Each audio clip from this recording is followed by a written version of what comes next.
Buenos días, minha gente. Um, Welcome to Galatia, which has been the last 24 hours, among other things. It's been very interesting. But, so I'm on day 16, 17 of the Camino, and we've crossed the border out of the region of Castilla y Leon, into Galicia. And one thing that I like vaguely knew before we got here was that there was another language here, and all the city names are much different from the other stuff we've been seeing. And I'll give you an example. One of them is Ostebreo, and the O and the A's at the beginnings of these words are kind of like Portuguese. So I figured, oh, it's like Portuguese, just in Spain for some reason. And then I was reading a sign later, and I found out, or sort of noticed, that it was not a Portuguese or Brazilian flag, but rather a flag I'd not seen before, which I assume was Galician. And there's a couple regions like this. There's also the oh my gosh, it'll come back to me. But there's another region close to the border of France that also is sort of like independent, like the Basque region. They're like semi-culturally independent. But one thing that I've noticed a lot here is a lot of, graffiti among other things, but specific graffiti where J's and signs are replaced with X's. Because when you're spelling Galician, that's one of the major changes from Spanish to Galician. And the language is sort of sitting in a midpoint between Spanish and Portuguese, in the sense that most of the spellings are kind of like Portuguese, but the pronunciation is like Spanish. It doesn't have as much nasality. It has the ñ, which is something that Spanish has but Portuguese doesn't. And it's sort of like a mixture of words. But it's weird because, like, my Spanish is not perfect, but I can usually understand people fairly well when they speak Spanish. And this is one of those instances where I hear people talking, I'm like, that sounds like a thing I know, but I have no idea what they're saying. It's like listening to there's like videos of like conversations of what English sounds like to non-English speakers, and it's just like words, but they don't make any sense. It's all the right sounds, which is also how I kind of feel like listening to Dutch. I guess those are just things to maybe keep in mind if you're interested in learning either of those languages. But yeah, turns out all of my time spent learning random languages, including Portuguese in my free time, and then spending some time learning Portuguese on the plane ride over here, because we went through Portugal, was actually paying off. And I've seen a handful of Brazilians. But yeah, so last 24 hours, one thing that's been very noticeable is as soon as we crossed into this region, all the architecture changed and a lot of the rock work changed. So this region has a lot more gray and older stone buildings. And one of the things I found out today from that I made is, oh my god, I hope this is not as shaky as it looks to me, is that a lot of the reason the buildings are still here and are very old but mixed in with modern buildings is that people whose families own the original buildings still maintain ownership. They maintain custody of it. It's not absolved by the state, and so it's much less frequently demolished. So that's kind of interesting, because the woman I was talking to is Danish, and she was saying, like, in countries that tend to be like high speed and very I guess like judicious with their time, they'll tend to like destroy things as soon as they don't fit the cultural aesthetic. And that's something I feel like I've seen a little bit in the States, is like, as soon as there is money available to rebuild a building, we'll rebuild it. And as an engineer, I see it in the sense that, like, as time goes on and we get better at making materials and designs that are exactly what we need instead of sort of what we need, we build closer and closer to the structural limits of what something can hold. And so now, instead of it being designed like the Roman aqueducts, which are supposed to last thousands of years, they last 40 years. Take my high school, for example, which had to be in part dismantled because, for one, because of the asbestos, but also because I think it started to fail building inspections. Not 100% certain on that, but I think that was what happened. I know the asbestos thing for sure. But these are just all like weird intersections that you find. And also the mountains out here look kind of different, because we went up several mountains this is the third time we've gone through mountains, and we started basically halfway through the Camino. So it's kind of interesting to see how each one sort of has like a different profile of stonework. And there's also like a handful more mines out here. The flowers and stuff are different on each of these mountains than they were in the previous areas. But yeah, a lot of it is much more gray work. It's a lot more thin stones that are like stacked instead of more brickwork or like rounded stones that are stacked with mortar. The whole town is like very gray, like every single building. Although towards the end of yesterday, things started to be a little bit more colorful. Like this morning I left from a town that was more like yellow and green buildings in addition to these gray buildings. But it's got this like very historical feeling. It looks kind of like American colonial buildings. And I've seen some, there's a lot of abandoned buildings as well. And that's slightly connected to the whole people own the buildings, but they're not like using them.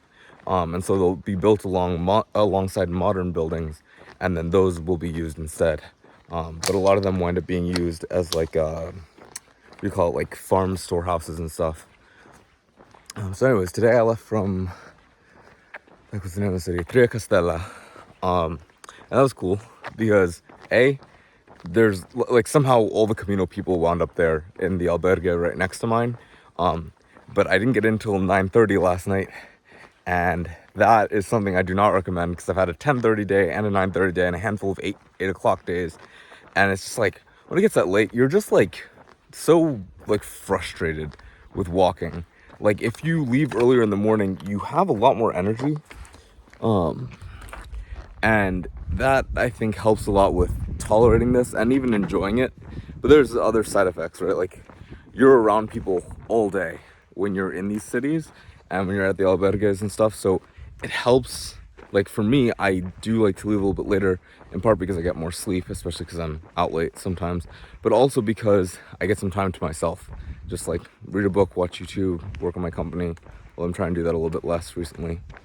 Handful of other things that have happened. Yesterday, I met a 2-time U.S. national champion at shot put, which I've never even seen shot put played in like outside of on TV, but it's pretty amazing. You know, you just find people out here of all sorts of varying importance. I've met like a history PhD. I mean, my mom's out here and she's a PhD as well.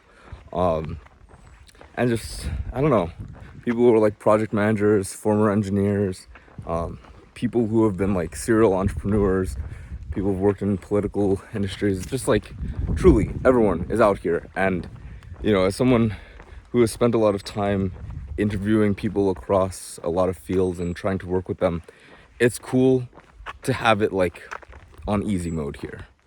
Anyone you could possibly want to run into, you will find yourself running into accidentally. And I mean, certainly I guess I've got one of those personalities because at this point, a lot of the people, even a few cities ahead of us, have heard of me or one of my family members. And so everyone's like, oh, are you Alex's parents? Are you Gabriel's brother? Those kinds of things. And it's kind of cool to do that. You know, and it just depends how much you talk to people. Like, I don't know that I'm doing anything particularly special. But I like making conversation and I like meeting new people. And there's a lot of interesting people out here. So, that aside, what else happened? So, yeah, lots of like straight up vertical-ish paths around there. And nobody told us it was coming. It's like the first couple of mountains that we went over, it was like, oh, it's going to be kind of hard. It's going to be uphill. And these last 2 days, just like straight path. And then all of a sudden, straight up a cliff. And it's obnoxious. But yeah, you know, that's part of the deal. And I think it's not helped by the fact that I have accidentally taken a couple of wrong turns, including the one I'm on right now that I've been on for like roughly an hour. But, you know, that's life. Yeah, and what else? I met someone from Brazil yesterday, and a guy from, I want to say Colombia, but the Brazilian woman like didn't even speak any Spanish, and I thought it was very interesting. And I was like, well, how is she communicating with the locals? Do they speak Portuguese? And then like shortly after that, I had the whole realization of, oh, this is Galician, and she's able to understand them because their languages are similar, and that was just really cool. because Spanish and Portuguese aren't exactly mutually intelligible like the Nordic languages are. But yeah, also she complimented me on my skin tone, which is kind of nice, but it's also like, that's like the third time that that's happened in the last like 2-ish days. And I don't know, maybe dark caramel is like a thing, but I just find it kind of strange. This happened when I went to Italy too. It's like people just really like this color, I guess. I don't know, just that stuck out to me. But then I ran into Tony, who is like sort of like a grandmother-y-ish figure. Like she has been terribly helpful and a fantastic listening ear. I keep dropping stuff. But yeah, it's just cool to have like someone who's sort of been there, just had like the hard career, then left it for an easy career, enjoys life, has made a lot of conscious decisions instead of being thrown around.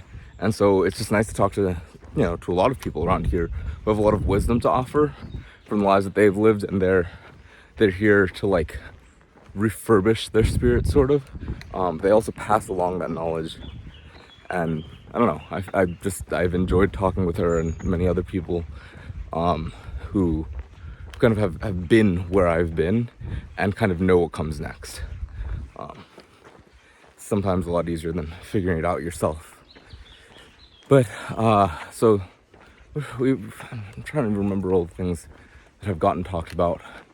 But yeah, I guess that was like a lot about the pressures of the American schooling and education system, job industry, and how mental health instances have like risen in that time. Check that out.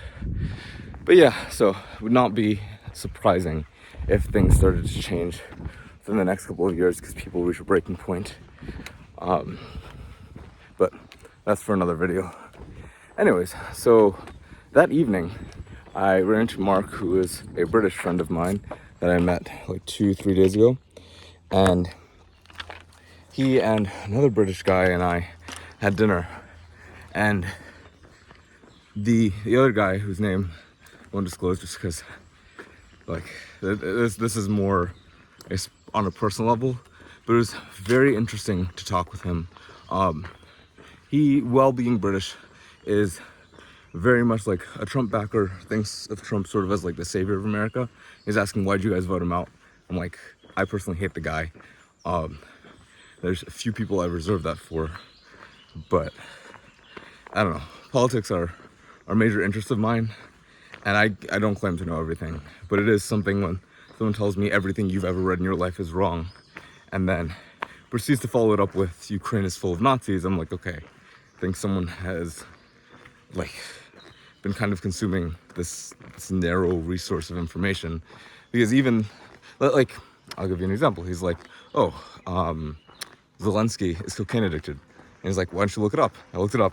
There was a single search result about his cocaine addiction, and then the entire rest of the page was search results about how it was a faked video from several independent reporting news agencies. Statistically, that's not a thing. Like, the one source does not get to be right despite independence among all the others. And same thing when he's like, well, look at the private army, or was he said it's like Azon group or something. He's like, they're a Nazi army in Ukraine, but it's kind of like the Wagner group in Russia, that they're an independent military, as far as I can tell, like a militia group, which is kind of like the people who stormed the Capitol. They are not U.S. military. They are their own group. The views that they have do not reflect the views of their country. The Wagner group does not reflect the views of the Kremlin, and this Azov group does not reflect the views of Ukraine. So for them to be Nazi may be true, but it is not the Ukrainian army. And I mean, at this point, we've watched the Russia-Ukraine conflict go down for quite some time. I don't know. It was a little bit frustrating. We agreed that we would not be able to change each other's views, but at the same time, it was just a nice conversation to have with someone, because I've had to shut conversations down like that before. They're just getting like just so far off the deep end. There's like, everything that you're consuming is designed to poison you. Your toothpaste is enhanced with fluoride, is like, it's like designed to deteriorate your teeth and stuff like that. It's just like I can only go so far down the rabbit hole with you before we're living in separate realities.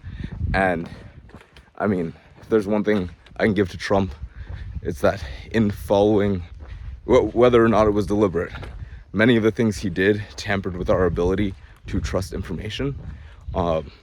And they followed pretty closely with Goebbels, who is Hitler's propaganda minister. I think Goebbels laid out 14 points, and Trump was pretty much on tee with all of them between him, his staff, and aspects of Fox and other news sources. But that requires much more in-depth analysis. The reason I bring this up is in part because it was a very interesting conversation, and in part I almost didn't realize people actually had those views. Like, I was aware that there was sort of like a counterculture that like between like Fox, Breitbart, and like was like InfoWars, and even some like conservative news sources in other parts in other countries. It was not surprising, I guess, to hear that news. It was surprising to hear it from someone in person. So I don't know. I mean, like, we all tend to have like some relatives, especially like people who are somewhat older, or like use technology less, or just commit themselves to like certain news sources, or consider themselves apolitical, that fall down that rabbit hole. And I mean, I've fallen down some of it, right? There's nothing that you can be totally unbiased with, and you can't know for sure if you're right, but you can get pretty close. So anyways, just a very interesting conversation. It was nice to have someone who would actually sit there and talk with you the whole time, let you iron out your own viewpoints. And at the end, he's like, look, I respect you for doing the Camino, and we can get along fine, just won't talk about politics. And I was like, that is totally fine. But it did remind me of one thing that I had seen before, which is an experiment they did in Texas, where they brought, I believe, 500 people, 50% Democrat, 50% Republican, and put them in a hotel, and they said, you guys are encouraged to talk about politics. The only thing you're not allowed to do is discuss candidates' names or party affiliation. And apparently that experiment went really, really well, and people were having like very fruitful discussions. And the thing that came out of our discussion was like his constant worry of, what do you call it, like not getting to see his children graduate and like get married because of the threat of World War III, and that Biden is instigating it, and that Trump would have brought world peace. And I don't know, there's a lot to unpack there, but where's I going with this? But it's like the looming threat of a sort of World War III is like something that we don't share in the same way, but it's like, yes, we'd both like to see our kids grow old. We'd both like to see people get like fair wages and have things, relatively speaking, made in our own countries if it would benefit our people. So, you know, there's like some core concepts that are agreed upon, but the execution style is usually where the disagreements occur. It was just interesting that there's, you know, that conversation only happened a few hours after we kind of got news that the Wagner Group had basically turned on Russia, or on Putin. And I don't know, I think there's a lot to see unfold, and I'm clearly not the like a news source on this. I'm secondary, but it may be that like when we were looking for how are we going to get out of this if none of like NATO or similar groups can actually go into Russia without it being declared like an official war with one of those countries, and then Russia potentially launching nukes, it was like, oh wait, if Russia dissolves itself from the inside, then you can't launch nukes yourself, kind of thing. Like, it wouldn't solve the problem. And they've already had to bomb some of their own, if I'm not mistaken, like oil refineries and things in the two cities that the Wagner Group took over. But I think it's also kind of interesting, though they're not necessarily a monarchy, they have like a quasi-dictatorship, because there's only one party that can actually run, essentially, in Russia, and Putin's been in power for 23 years. So, you know, when it comes down to that, if you don't have popular support, if you don't have a cohesive nation, which Russia's population is very, very spread out over several states that have basically entirely different ethnicities in them, it can be very difficult to retain control. And when things start to go awry, you don't have the support of the people, then the next best thing sets up. And this could look, I think, like it was the 1918 Russian Revolution or 1817, something like that, which I realize is a huge gap. But it could also just dissolve into nothingness. The thing is, if we've learned anything from military coups, it doesn't usually end well. It's a power vacuum fulfilled by like a military leader who runs the country like it's a military. They don't tend to run it like it's a bunch of civilians who need infrastructure and help and humanitarian resources. So I would not be surprised if things went further south if the Wagner Group or a similar type thing seizes control of any major part of Russia. But again, speculation. Anyways, so it's just interesting that that conversation and that event coincided. And then yeah, this morning met a Norwegian person, or not Norwegian, Danish person, which was really cool when she was talking about Danish cinema and like how they approach learning English in schools, and that a lot of their kids grow up on English cinema from the US, but that that's not necessarily the case in like Norway and Sweden, which make stronger efforts to incorporate native sounding words as new words are created. Hold on. There's quick side note about insects here. It's very frustrating.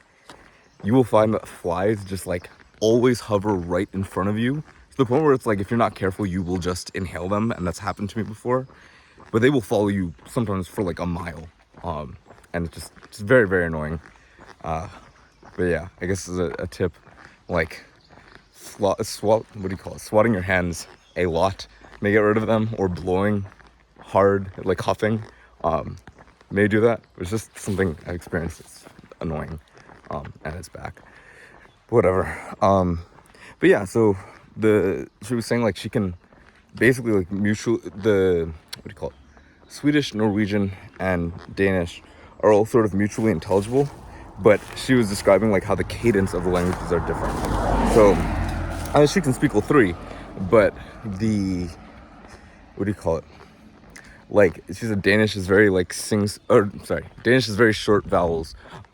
It's like very cut and dry, I guess. Swedish is very like sing-songy, and Norwegian has like a ridiculous amount of inflections, like up and down, up and down. Those were just interesting things to hear. But yeah, that more or less brings us to the present, where I got in the wrong path and I met a cat because I need to get a cat. I've fallen in love with far too many cats here. But yeah, we're roughly here. I'm in Samos now. We're supposed to have a monastery where my brother slept last night, and we're on to Saria. Yeah, I guess stay tuned for more if that's a thing that's happening. And I'll see you guys later, probably with another language. Buen Camino.